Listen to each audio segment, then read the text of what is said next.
See, that's interesting to me because I've been to California one time, and I did a cross country road trip right after college. So it was like over 10 years ago.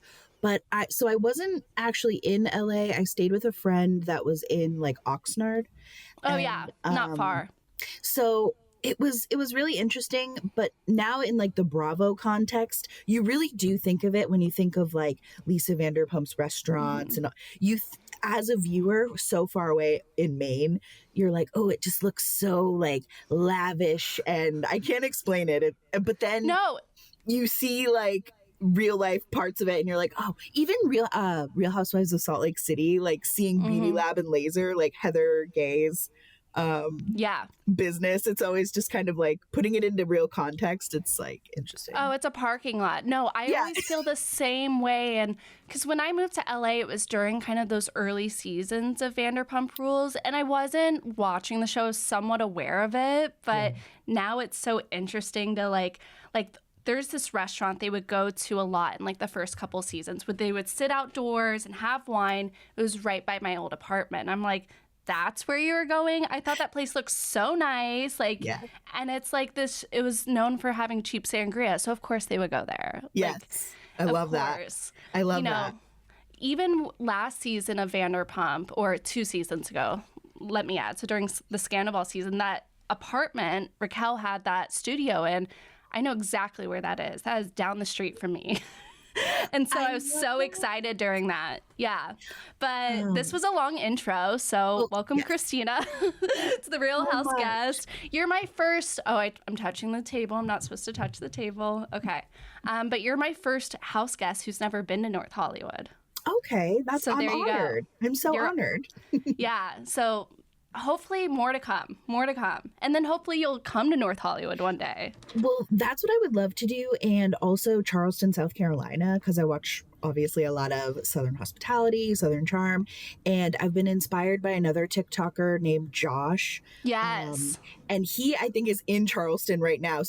And he goes to all the spots. And I'm like, I need to do a tour and go to the spots. It's so fun because now they have enough with Craig having a restaurant too, Craig in Austin. So now I feel like it's worth the whole tour. Because at first it was just like, what am I going to do? Go to Sewing Down South and Republic? Exactly. Now it's feeling very, very full. And there's honestly more to do in Charleston, Bravo-wise, than LA now. Because so much has closed down. I mean, we no longer have Schwartz and Sandy's. There's no Pump. There's no, what was the other one? The one where you take your wife. There's where you take your mistress. Oh, gosh. Villa Rosa? That's her house. No. We're going to have to look it up. We're going to have to look it up, and then we're also going to hate ourselves. We're going to hate ourselves because it's so there. But...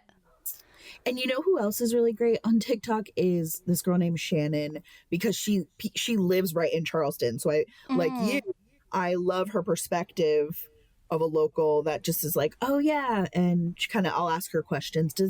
We'll get into the dress code tea of Zach Stacks and everything, but I'll just ask her questions about local perspective. And I think that's kind of the most interesting part sometimes is the locals and their perspective on the show, because it's so different than how we perceive it. Like, to me, what I know of Charleston is these 2 shows. Like, that's it. That's my knowledge. And it's interesting. Like, I have a friend who's a musician in LA, knows nothing about Bravo, all he knows is I like it. But he was like, hey, Tom Sandoval, he's one of your guys, right? I was like, he is not. We do not claim him, but yes, he is one of mine. And he was like, I think I have a friend who's like maybe in his band. And I was like, you have a friend in Tom Sandoval's in the Most Extras? He was like, yeah. I was like, need the phone number. But like, I love how that's your world, right? That's amazing. It reminds me of the girl whose boyfriend was watching the Traitors, and he's like, yes, oh, funny. And then she was like, do you want to know why everybody hates this guy? And he's like, what? They hate him?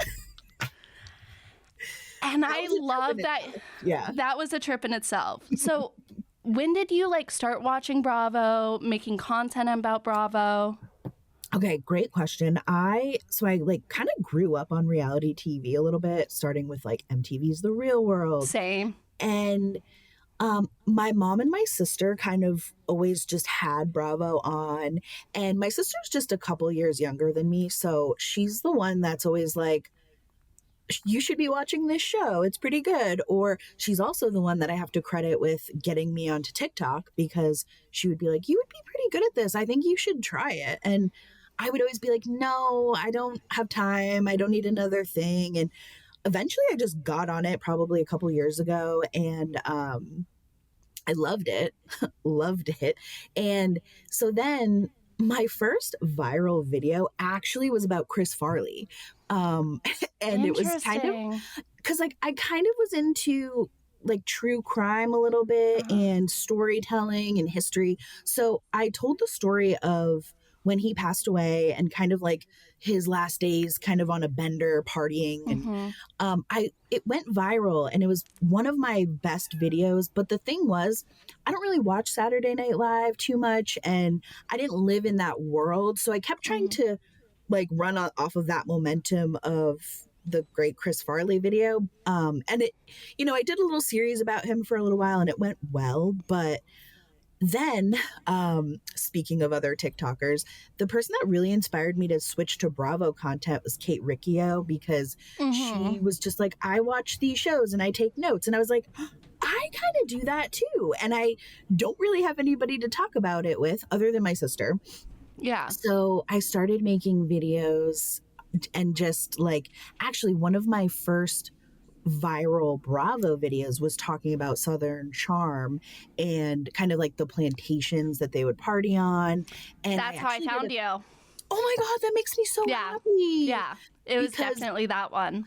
oh and I really need to get back into that because that was so interesting. Just I did Mm-hmm. some deep dives on several of the different plantations like Catherine Dennis, Thomas Ravenel, and just kind of like the went way back into the history, and just Which kind it's of told the story. Yeah, it's so insane how much of that was like casually told on Southern Charm. Because when yeah, you really like dug into it, I was like, oh my gosh, like it yeah, really shows the racism that's so lightly like brushed over in right. those early seasons. And it's like you Absolutely. can't ignore it though. It's such a core of the show. That's You so can't kind of ignore it. like, but it's so much like this Southern Charleston culture, you know? Exactly, exactly. And then later on they tried to kind of diversify the cast because they were Mm-hmm. all white at first. Leva has been around since season one, but she's always been very, very much in the background as Mm-hmm. Cameron's friend. Yeah.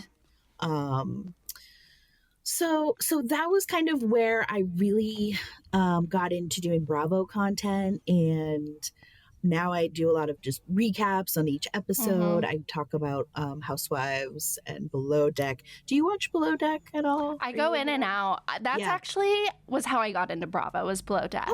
Like that was interesting. my like true entrance because it was very Yeah. casual. Like I knew Yeah. who the housewives were. I knew what Vanderpump Rules was because it was when VPR was new. But Below Deck was like I didn't even know it was on Bravo. Like I would buy seasons of it on Amazon, and I was Oh, like I don't know cool. what this show is, but I just love it. And I was so, Yeah. but it was those early seasons with like Captain Lee, Kate Chastain.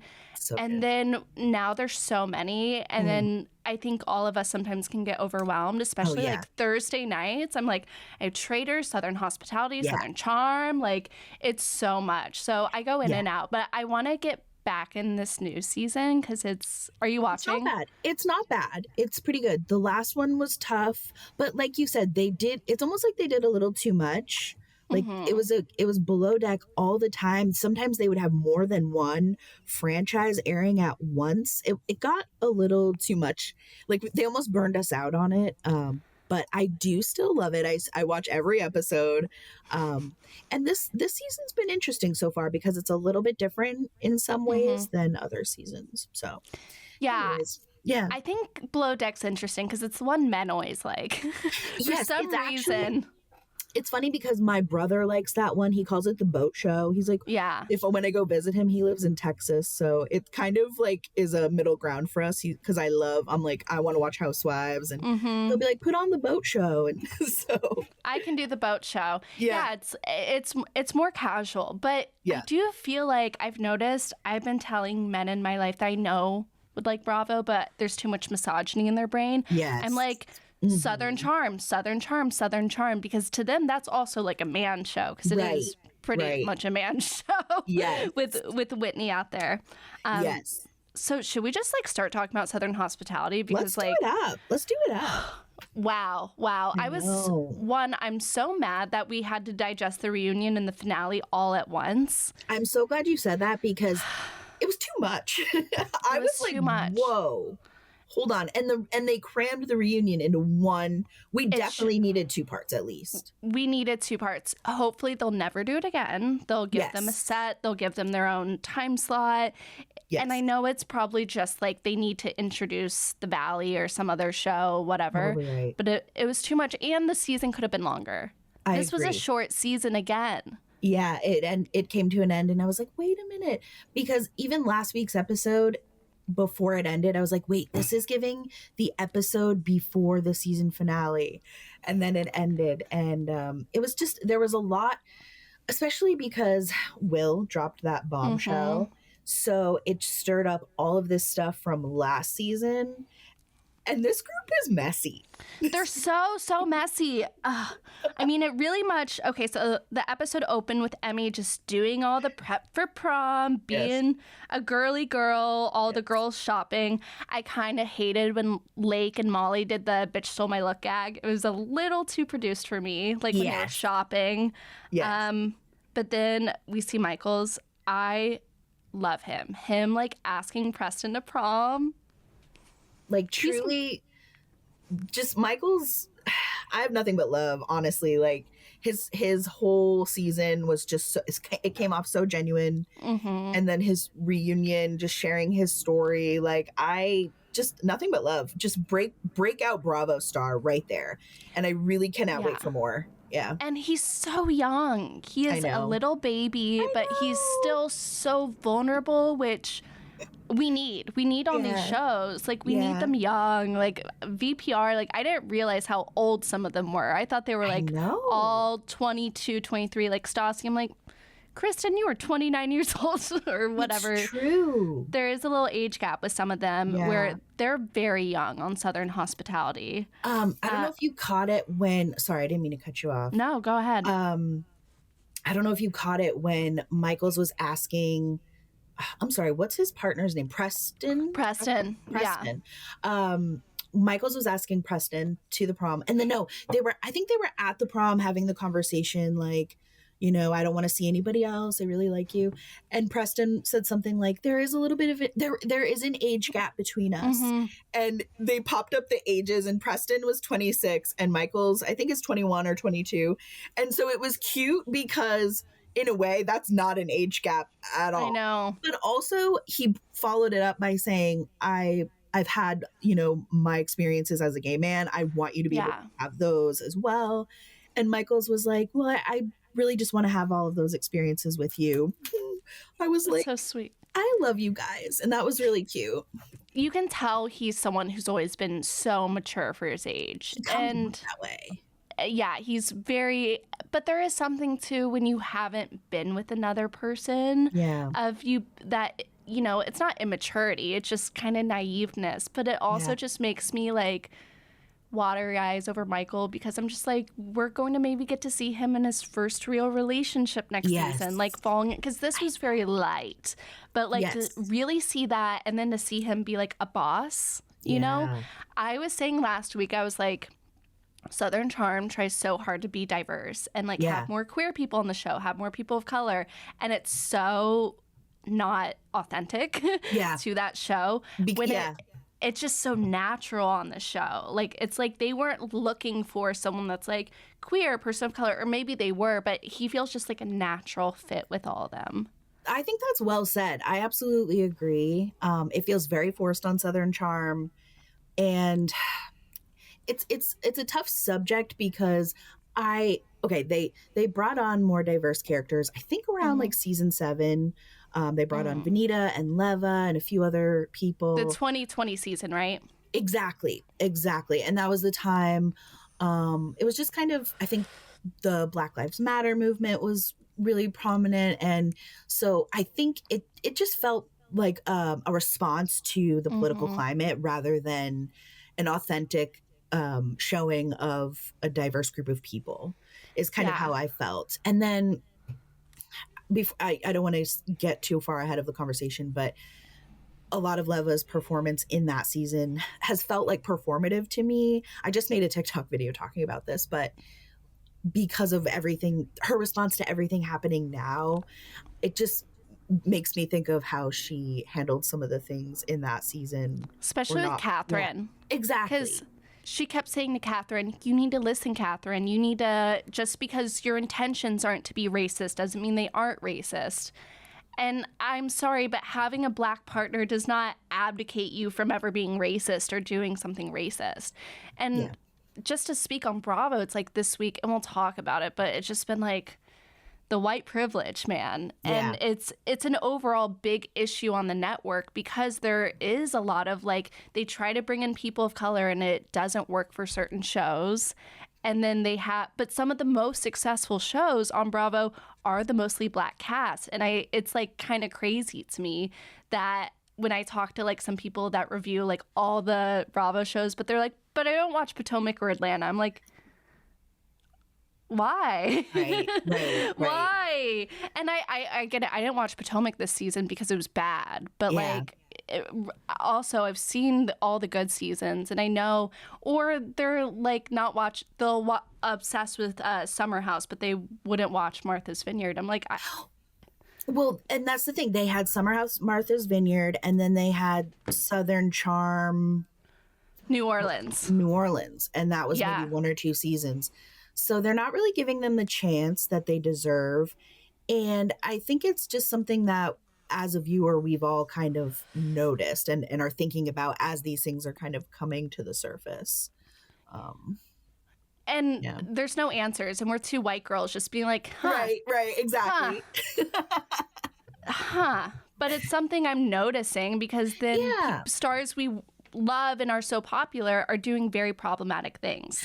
Well, and it goes back to what you said about listening to, like, and I understand like feeling defensive when you're under the spotlight and feeling attacked, but really what I'm surprised Leva didn't do is like take a pause so that she could listen and then respond, but instead she's just been on the defense Completely rather on the than defense. listening. And I'm also thinking about Hannah Berner and the red carpet and just her response or lack thereof. That's been disappointing as well. So it's been a lot. Sure. It's been a big week. It's been a crazy week. We'll get into it. So Southern Hospitality. I do want to say I loved how Joe asked Maddie to prom. I did find it really cute. And like, I've been going back and forth the last few episodes about how I feel about their relationship and them as a couple. But I was like, you know what, Maddie, like, you can see how much she loved it. I thought it was cute too. It did feel a little produced or like staged, but I was like, that's really cute because, and I was like, did he come up with that by himself? Because I liked the line where he was like, what did he say? In a year, hopefully I'll have a car. I just thought it was cute. But I would, did. I would travel. What did he say? I would travel the world for you or something like that. I would travel the distance. Yeah. Yeah, all the things. And, I won't pressure you to move in and all this stuff. How old are Joe and Maddie? Are they like, are they a little bit older? Are they like more in their mid-20s? Yeah. Because so. some of them are like, Lake's a baby. I think Lake said she's 21. I was like, oh. I know. But they seem to be more like 27. Yes. Which is still very young. Yeah. Okay. So then we see them at Republic all kind of getting excited for prom. And that's when TJ says kind of the first time Will cheated at law school prom and kind of starts spreading it. And they all think Emmy's like blindly loyal duh. Yeah. Like, duh. She's like blindly loyal. And Will's uninterested in prom, and Emmy's excited.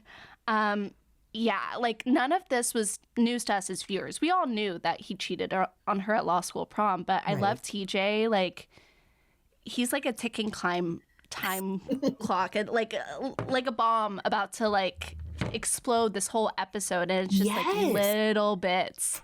Very tightly wound. And by the end of that episode, a lot. Did you notice Molly said she went to 8 proms? No, I didn't notice that. I didn't catch that. 8 proms, which... That reminds me of Paige DeSorbo. So how many proms? You're going to 2 proms a year at least. That must be so, yeah. Which that's... And, it also made me think about Michaels and Preston both saying, this is my first prom as a gay man with like a male date, because I think they both took girls to their high school prom. Yeah. And that made me think about how that should be more of a thing, like gay prom. All the people that didn't get to go, maybe it is a thing, but all the people that didn't get to go to prom out.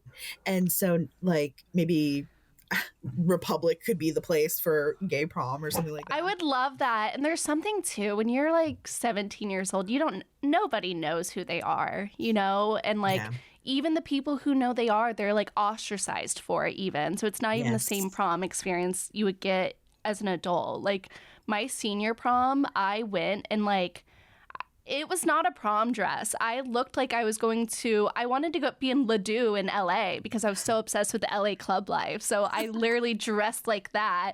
And I looked ridiculous because I was in an Indiana prom with girls in like prom dresses.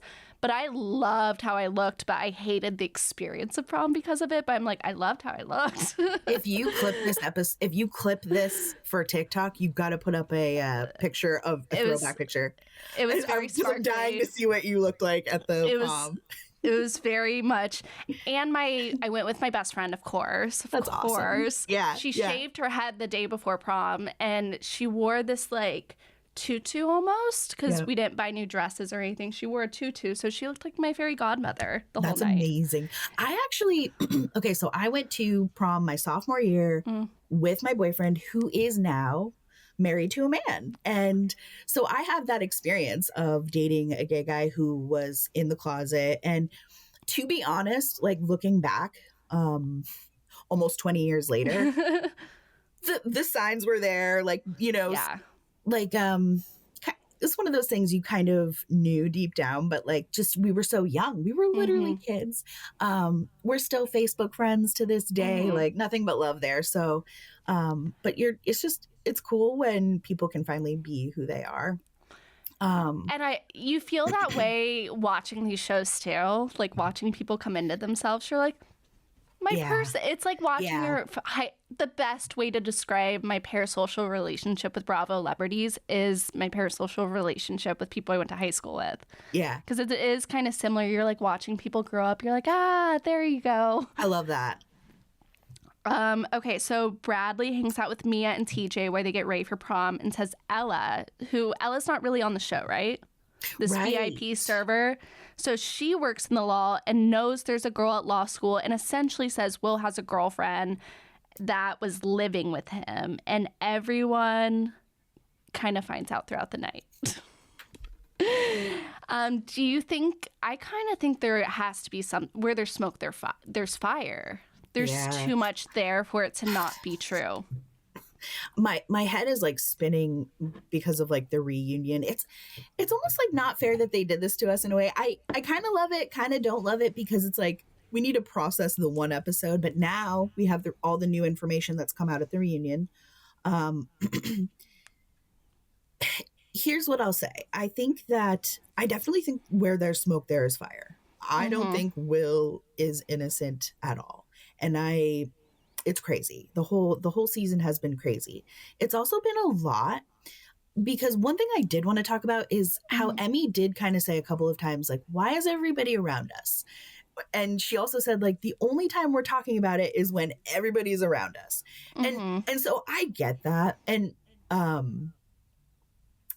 but I do think that there's there's a lot of reasons why Will brought up the lying about Trevor cheating on Maddie. I do think he was trying to get some of the heat off of he and Emmy. But I also, in his hot mic moment, he said something like, this is going to validate Emmy and I. And I think what he's trying to prove is that some people are just straight up lying in the group. And like, there's proof of that. How do we figure out who? Because like then later in when like O'Sheen arrives with Grace Lilly, which that was Grace Lilly, I think, is the Kristen Doty. She's the Kristen Doty. She's needed in a way. Like, that was messy, but it was like, all right, cool. I mean, he's the other guy, but when she was like, Maddie sucked his dick, and then Maddie's like, no, I didn't. And I really, I don't know. I don't know who to believe. It's very possible. It's very possible. Lucia was there. Did you see her at the prom? I did. And you know what? I love her, and I've always been really sad that she just disappeared. If that's what she wanted, if she didn't want to be on the show anymore, then more power to her. But I've always felt like something happened there where they didn't want her to come back. I don't know. I actually DM'd her once and was like, hey, I miss you. Any reason why you didn't come back? And I didn't get an answer. But I was upset that we only saw her enter for like 1 second. We didn't get to hear from her at all. And then, is it O'Sheen? He came back and kind of caused this whole ruckus. And I was like, stole the spotlight. Spotlight. I saw on Emmy's story this week, she was hanging out with Lucia. So they're clearly like good friends. I saw that too. I think they're working out together. Yeah. And so Brad, they're friends. I listened to Brad on a podcast, and they dated like last season, I think. And he said it didn't work out romantically, but we're still friends. He's like, I hope to collaborate with her on some kind of workout thing. So like, she's still around, and it's not a requirement to be working at Republic, as we've seen. Yeah. Because Will doesn't work there, Mia doesn't work there, Grace Lilly doesn't work there. So, and then the other thing I looked into when the season had started was it doesn't look like Lucia and Leva are following each other on Instagram anymore. So I do think something happened there, because they were friends. In season 2, they were like, we used to go to each other's kids' birthday parties. And so they were close. And then she's just not back on the show, and they're not following each other. So something happened. I want the tea. I'll probably never get it, but if I get it, I'll make a TikTok about it. You'll make a TikTok. Exactly. And then did you notice O'Sheen trying to hit on Lake? And I was like, I noticed. Lake, please, baby. Like, I've been there when I was 21, but don't. Sweet angel child. She was so funny too in her confessional. She's like, if Austin had O'Sheen's accent and Joe's hair, that would be a great man. That was funny. Agreed. Yeah. Oh, and Austin did not show up with Lexi. Or what's her name? Oh, Anna? Anna? What's his I don't even remember. Allie. I'm sorry, Allie. Yeah. So she didn't show up because Will got in there. I know. And so it's kind of like this Austin guy. He's brand new. It sort of seems like, I don't know. It's like, do we just take what this guy is saying about Will cheating? However, then TJ was really fired up because he's like, well, I know the girl's name. I know more of, he's like, I know more than I'm saying. Austin's a little drama queen. He kind of gives like Craig vibes with like Craig vibes. Yes. He's my favorite person from Southern Hospitality to DM. If I can give you any recommendations, he's fun. Austin? Yes. Oh, interesting. Like, when was it? 2 weeks ago? Whenever they did the running club thing, I sent him a message. I was like, do you really run barefoot? And he was like, no. He was like, that was for filming. And he was like, I didn't run barefoot. But then he sent me a video of him running around in a field. Really? Oh, that is wild. So he now he does spill some tea like that. Like, that was for filming. He doesn't spill good tea, but he's funny. He is hilarious. Okay, interesting. And not saying that to not talk shit about him, because I thought he was very messy this episode, and I would love to chat with him. Yeah. But I like how funny he is. And I think sometimes with this cast, like we do need like a little I agree. haha. You know? And then, so Mia gets involved with all the Will and Austin stuff, and Emmy doesn't want Will to talk to Austin. Yes. And then they kind of like, it's like a migration. They're like kind of by the bar, and then they're like, is it like a deck, do you think? Like a circular deck? It looks like a porch. And then they're like kind of moving, and then they end up in front, and then TJ's like fired up. He says, you were living together, da-da-da. And Will goes, what? Are you going to cry now? I wanted to like hit Will. I was like, that is like, it felt like a hate crime. Like, I know. It was so mean. Very immature. And a lot of people keep saying, how is this man going to be a lawyer? Because he cannot defend himself. No. He'll be like just doing the paperwork or whatever other Craig level lawyer. Not to downplay paralegals or other important roles in law offices, but I don't think he'll be a defense attorney. I'll say that. No, it was so bad. And like TJ, man, he was just so heartbroken. But I also felt like when someone is just like denying you and denying you and denying you and denying you, and it's like, he's not going to admit it on camera. He's not going to. And then we see Maddie win prom queen and Joe Bradley prom king, which was so fitting for the Okay, this is what I wanted to ask you. This was going to be my question.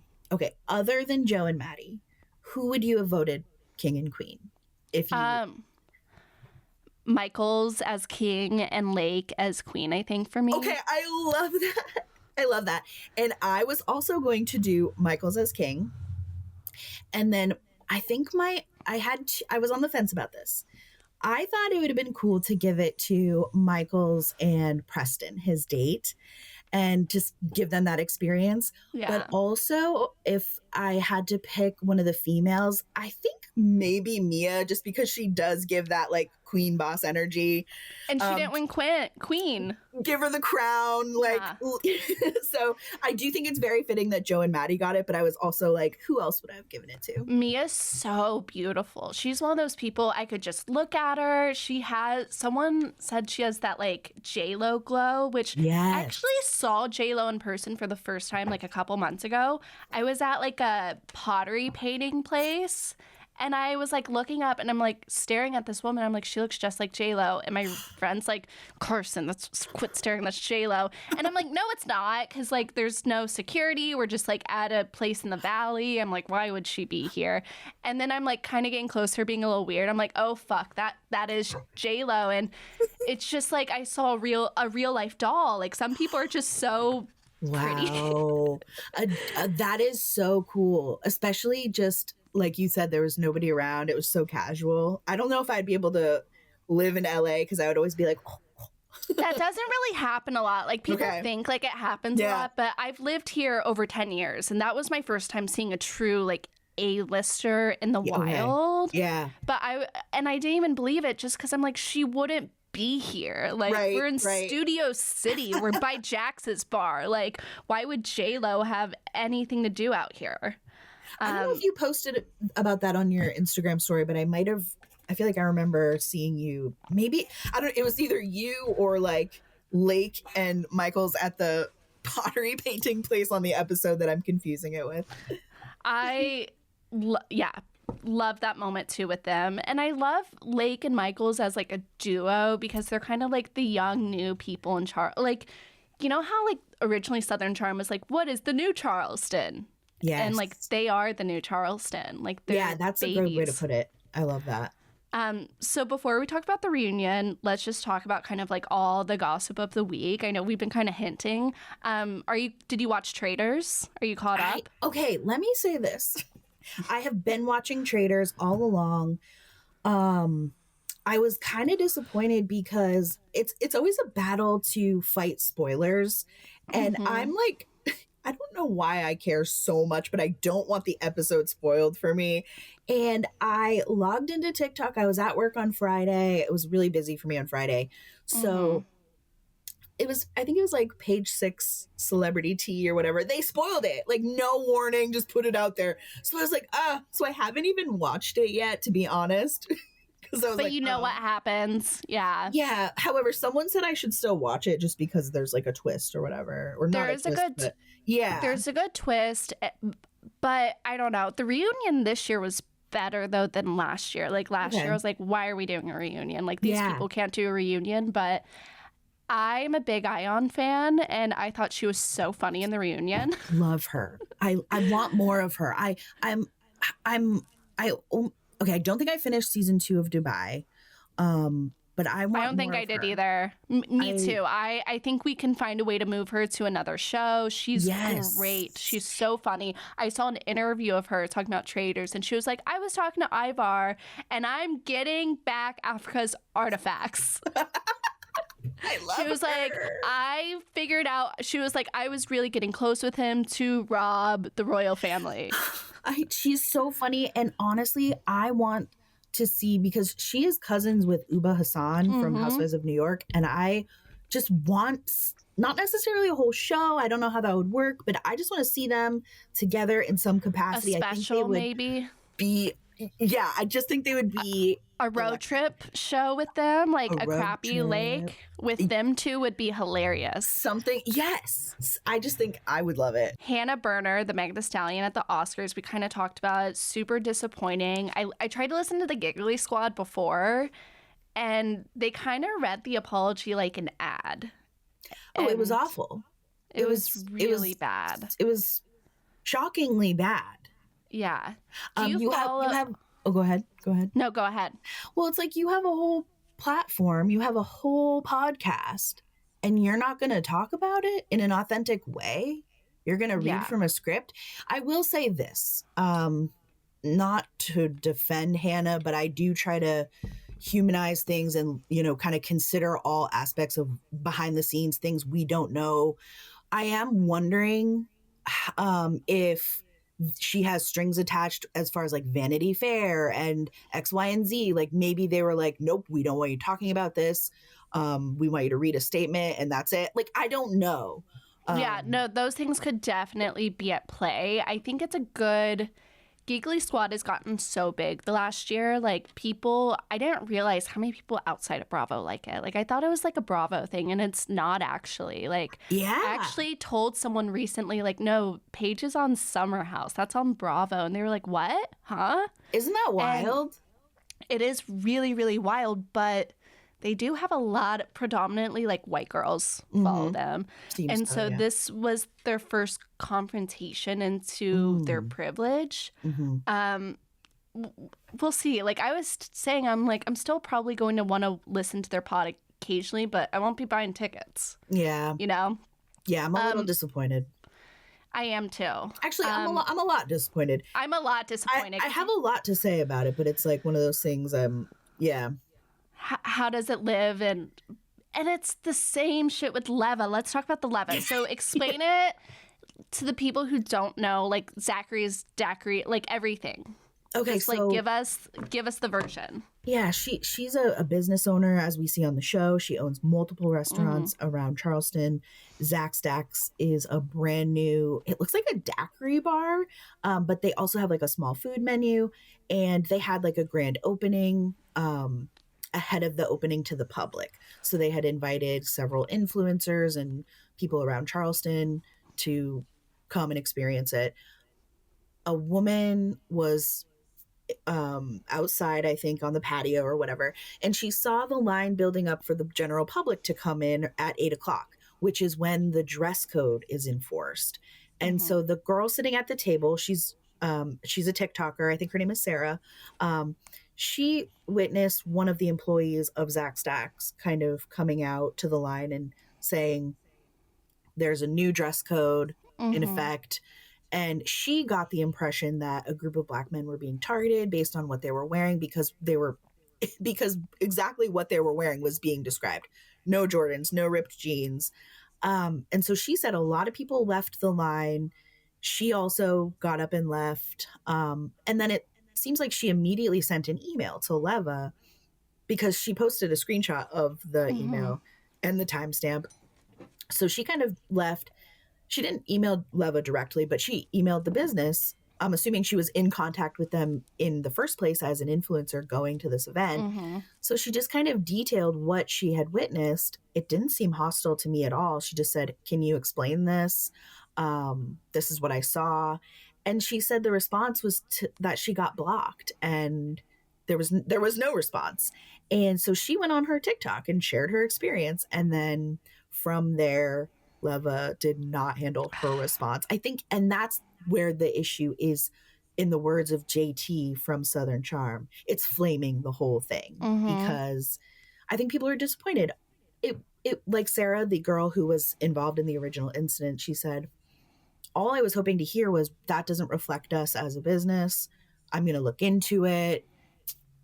That's really all that had to be said. I mean, and Leva, the way she's been defending like the dress code, I'm like, dress codes are racist though. Like, no Jordans, like that feels targeted, and it feels, and even if your intention isn't to exclude anyone, the fact that someone felt excluded should be like enough for you to want to make it right. It was, you're right, very just disappointing week from our Bravo celebrities we loved. Like, yes. You expect Tom Sandoval to compare himself to, right. You know, we expect all those things, but right. Not from some people who are kind of set themselves up as like social justice warriors in a bit. I think that's well said. And I think from my perspective, it's like we all fumble, we all make mistakes. And I think the most important thing is how we respond. And mm-hmm. those responses, I think, are what to me has been the most disappointing. It's like, these are moments for everybody to really learn from and grow and just acknowledge that, you know, you made a mistake and how can I listen? How can I move forward? Especially as a business owner, it's like, the dress code, I'm like, okay, if you really are set on having your dress code, fine. It doesn't even look that nice, though. It looks like a slushy bar. The descriptions about it, the Slurpee place, or like people are like, it looks like somebody called it like a 7-Eleven decorated by Blanche. Yeah. That's the vibe. Like, I would not think like, oh, I need to... We're going to get daiquiris. I'm going to throw on my flip-flops. Yeah, especially if we're in Charleston. It doesn't... I'm actually wearing Crocs right now. But it's like, I don't understand why my money is no good at your establishment because I'm wearing certain shoes. It doesn't make sense to me. And Lamar, her husband, who has also been very defensive in all of this, he mm-hmm. put out a statement saying he was very critical of this publication called Eater Carolinas that mm-hmm. kind of gave him a negative review, or they didn't even give him a negative review. They just kind of made an article talking about what happened. And Lamar was like, well, you know how hard it is to keep a restaurant, a bar open. But it's like, well, wait a minute. You're obviously doing well enough that you can be selective about who your customers are. So mm-hmm. I don't want to hear it. I have so many thoughts on that. Please keep covering it. Please. I will. So much keeps unraveling too. It's just like, and she hasn't stopped. Leva's in the comments, attacking people, insulting people. It's crazy. She's in there. She's crazy. In there. Because for years has tried to perpetuate this like social justice warrior. I would think that if that was her son in that line and he felt mistreated like that, I would think that she would want someone to speak up on her behalf. No matter, you know what I mean? Like, because one of the ways that she keeps attacking the woman, Sarah, who was at the event, she's like, oh, she was some kid, she was young, she doesn't know, some white girl. And it's like, mm-hmm. well, she's trying to just be an ally to what she saw. And it's like we're noticing this country swing politically. So we're noticing it like in the Bravo celebrities of kind of flip-flopping. And, you know, Bravo, like, it's something I have to come to terms with every day. I'm like, there's a lot of stuff I just don't agree with on the other political spectrum, and it's so part of this world. Yes. More than anything else, I'm like, all my other like special interests are very like match me more. And this one, I'm like, I'm being confronted with people who it's very different than what I think. Yeah, it's almost like a big sociology experiment, you know? Yeah, because I think Bravo tries to be apolitical, Mhm. you know, a lot. Like, I think Mhm. Paige tries to be apolitical. Do you follow Reality with Ally ever?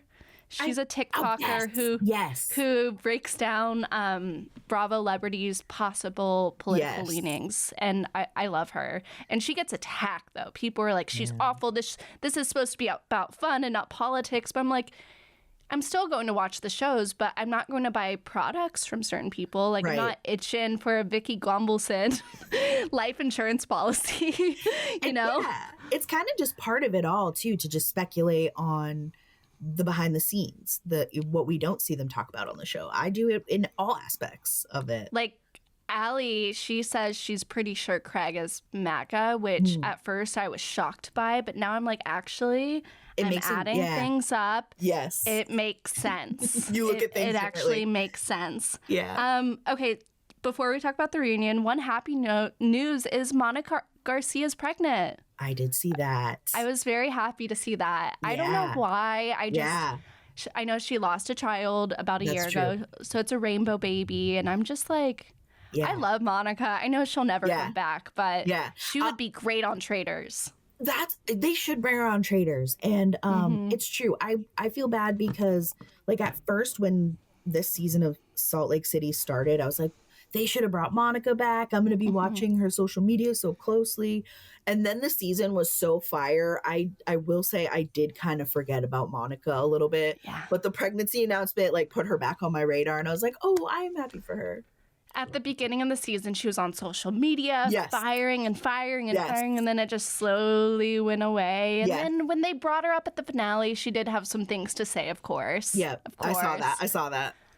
But I don't know. I really like Monica because I think she reminds me so much of, like, Lisa Rinna. Yes. You know, like, she's this fiery force. Yeah, that's a good comparison.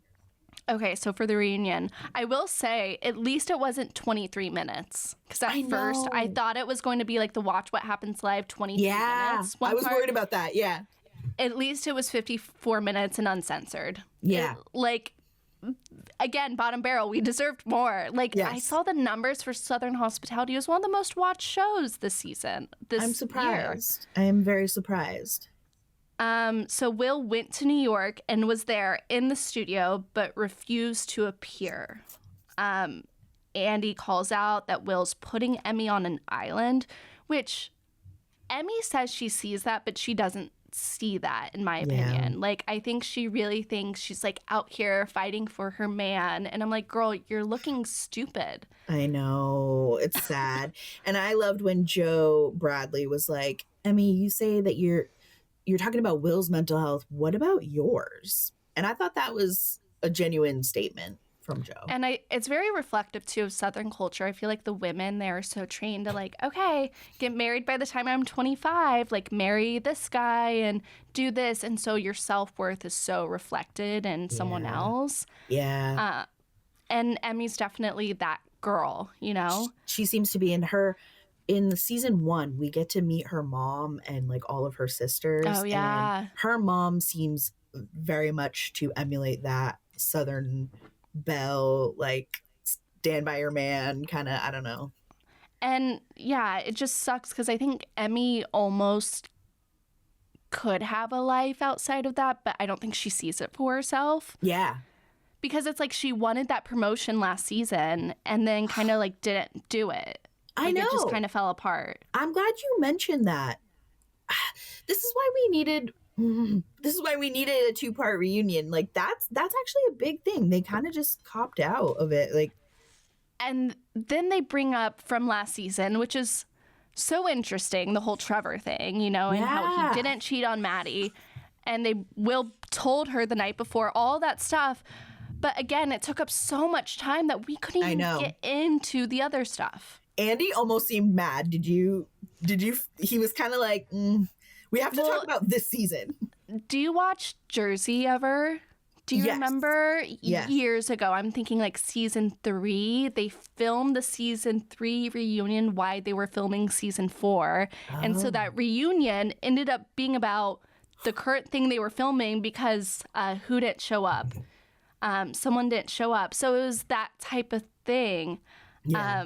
And it was just like, okay, it doesn't really have to go with what we're here about. Yeah.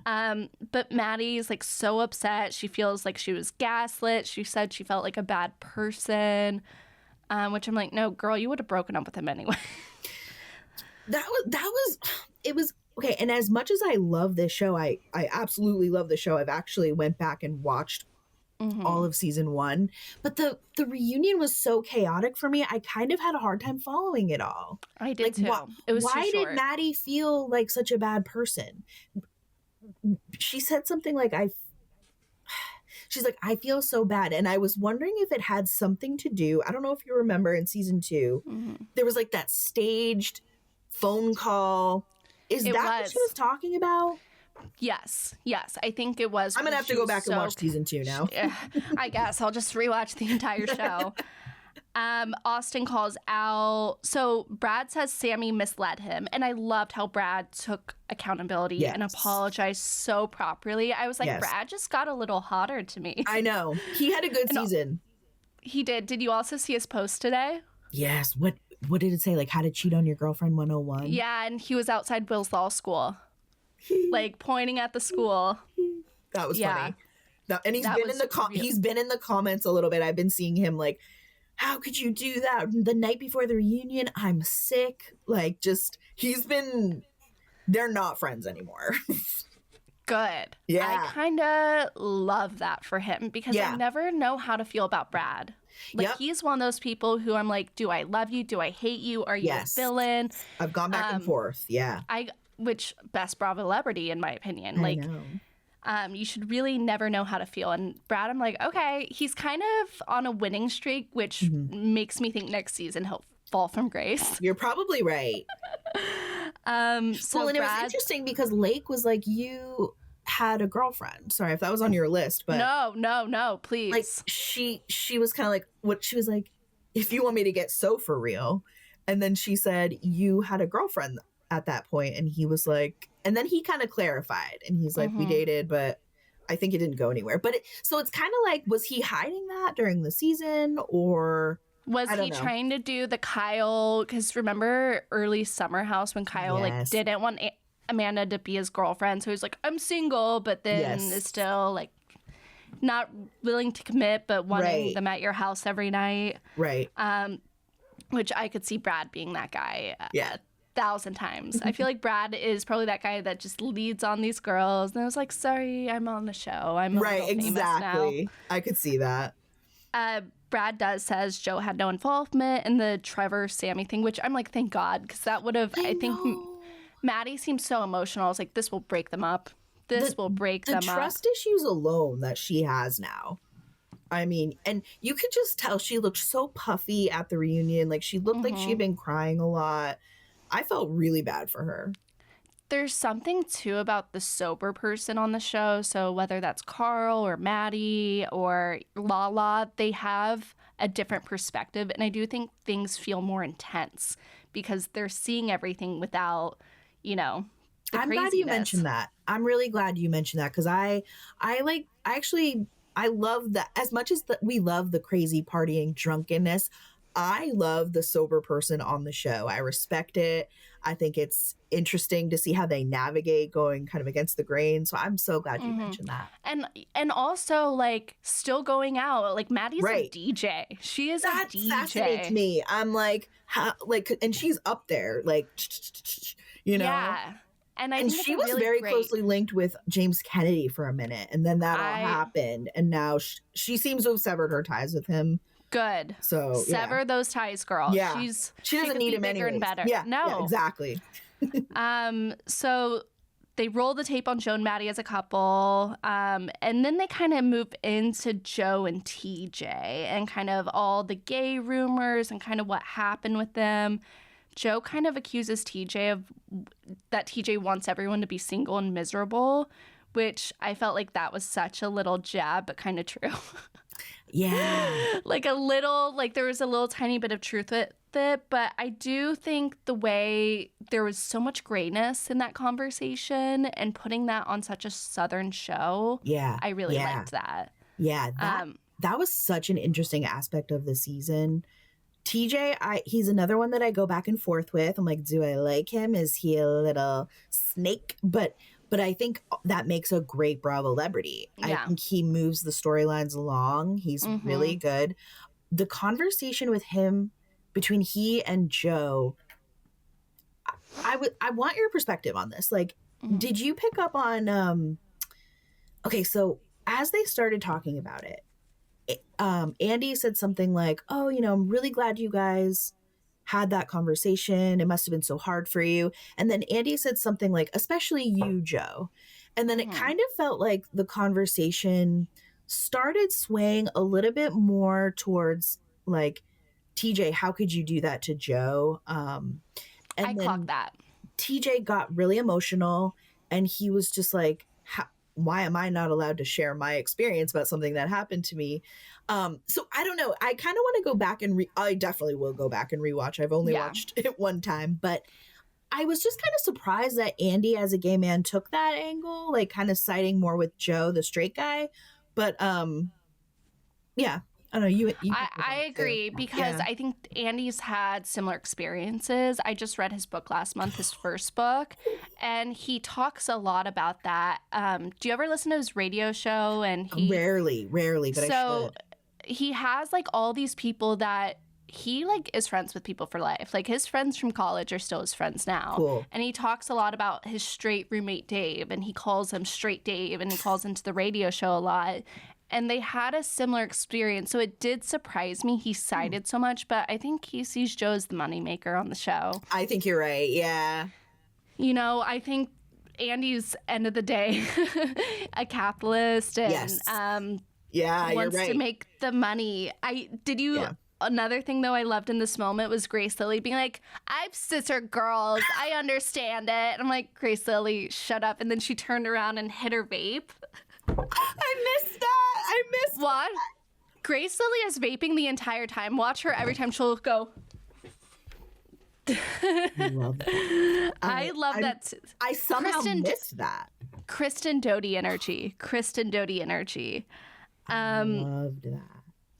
Molly tries to throw shade at Grace Lilly's song, which I thought was a nice little snippy, bitchy moment in there. Molly got some digs in, like at the finale when Grace Lilly was like, "You look nice," and she's like, "I know," and then she was like she had a few good digs. I was like, all right. I don't mind Molly. I don't mind her.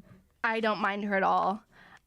So to move into kind of Michael's, because the stuff with his mom made me so emotional. And I know we already kind of talked about it, but he talked about how, like, when he was watching, the, like, fear he had when, Leva was like, hey, this is really emotional, and the anxiety he felt. And then, like, it just reminded me, shame is such a powerful feeling. Yeah. And he's, like, really trying to, like, undig shame. And so even if you're not queer, I think it's such a relatable thing. Like, it really is. It really is, especially if you've had a difficult relationship with your parents at all, struggling with like judgment or acceptance. I mean, I just loved that. Oh, that choked me up so bad. I just want nothing but absolute the best for Michael's. Like, I want him to go up and up and up and up. Yeah. The way he cried too, I just wanted to like, it was so you baby, real. Like, let me like let it out. Let it out. And it looked like a little boy crying for his mom, and that's what made I'm gonna get emotional right now.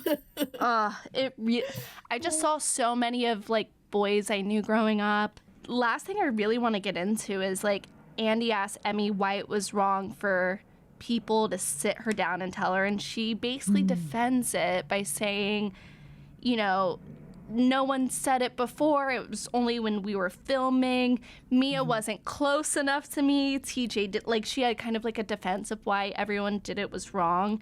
And then Emmy starts crying and Lake goes, girl. And Emmy's like, no one's supposed to do this. This is so unnatural. Yes. And then Grace Lilly says, this career probably isn't for you, which I'm like, girl, it's not a career. I know. What? It's hard. Yeah, that was hard to watch.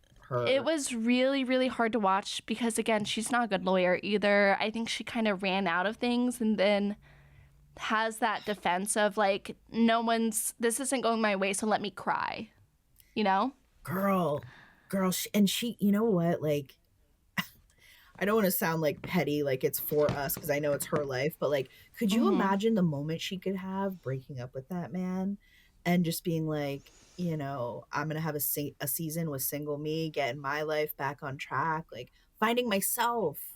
That would be so we powerful. want that for her. We want that for her. Will we get it?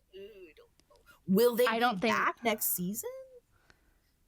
I mean, Will shouldn't be allowed back. Like No, you miss a reunion. Out. Yeah, like so. And Andy was like, "Is he quitting the show?" And Emmy's like, "Well, he hasn't said that." I mean, I could see him like being around in scenes because she might stay on. But I want her to stay on. I want her to stay on too. Like, I want her to get her redemption. And I think she's one of those people where, like, think about Stassi season 1 to season 8, like, totally different people. I really think if we see her long term, that's what's so exciting about how young they are. It's because, like, we don't know who these people will become. Like, I want to see them go from their early 20s to, like, their early 30s on the show. Yes. Because that is what's the most interesting to me of all of Bravo, is to be like, what were they like? And like kind of see all the things that added up. Like, I was talking to Ezra about this. Like, Kyle Richards is about to be the longest running housewife of all time. Oh, interesting. And if she does, and if she stays on next season, of all time, like, because other people have been on there longer, but not consecutively. Wow, you know, that's true. I think Tamra's pretty close, but she had that break. Consecutive, yeah. That's really interesting. And I might even have to say this off the record, or I'm just going to say it. But you said Kyle Richards, and what I have this secret hope for Amanda Batula that she will leave Kyle and maybe have like some sort of awakening for herself, because I just have this like vibe from Amanda that like she may need to try being with a woman. And I haven't want to say that out loud, but like I could see it. She said on a podcast that she recently connected with Renee Rapp on Instagram. And I'm not familiar with Renee Rapp, so I just quickly Googled her, but I do believe she may be queer. And yeah, so she is like, loudly a lesbian. Loudly queer. I don't know if she has a partner, but I was just like, that would be such a beautiful couple. And you know what's so interesting? My roommate's gay, and she's always like, she's in and out with Bravo, but whenever we watch Summer House, she's like, Amanda's so beautiful. When is Amanda leaving Kyle? And I'm like, there is probably like a queer energy about her. I've always felt that too about Paige, personally. Yeah, it's very possible, honestly. And one time, Amanda was like doing some kind of interview talking about fashion, and she said she loved Jenna Lyons' fashion. And so now whenever I see Amanda, I really think of Jenna Lyons with like the big blazers and sort of like this like masculine energy when she dresses a little bit. And the other thing that I think would be beautiful, and this is also crazy fan talk here, but like I would almost think it would be interesting if like Amanda and Kyle maybe had their baby or whatever, but then maybe so like kind of like in a Jenna Lyons way, she has her wonderful son who I love, but she gets to be her true self now. You know what I mean? So get out of there. Get that place in New Jersey, girl. I'm not saying that like she should have a baby with her toxic husband, but I'm just. But like, if they have a baby, you won't be mad. And then I'm like, and 10 years from now, Amanda will be on Real Housewives of New York with like a 10-year-old. You know what I mean? She'll be a designer. I want her to actually move to Jersey so she could be on the New Jersey reboot. That's brilliant. I never thought of that, Carson. Everyone talks about, Paige and Lindsay on Roni, but what about Amanda on New Jersey? Girl, that's the clip of this whole podcast. That I never thought of that before. She's a Jersey girl. That would be fantastic. That would be so fun. I do think Lindsay will end up on Roni, because she's teasing it so much that I'm like, she wouldn't tease it if there wasn't a chance. And Amanda did say in a podcast recently, she's like, I am definitely moving to New Jersey with or without Kyle, but it's not anytime soon. We're not in a big rush because of where her career is at right Yeah. now. It's easier. She doesn't want to commute from Jersey, but she wants to live there. See. Well, this was like such a fun episode. I'm so excited. Thank you Thank for you so having much, me. Christina. It's been so much. I will have all of her information in the link so you can go Awesome. follow her on TikTok. And Thank you, everyone. bye, guys. Bye.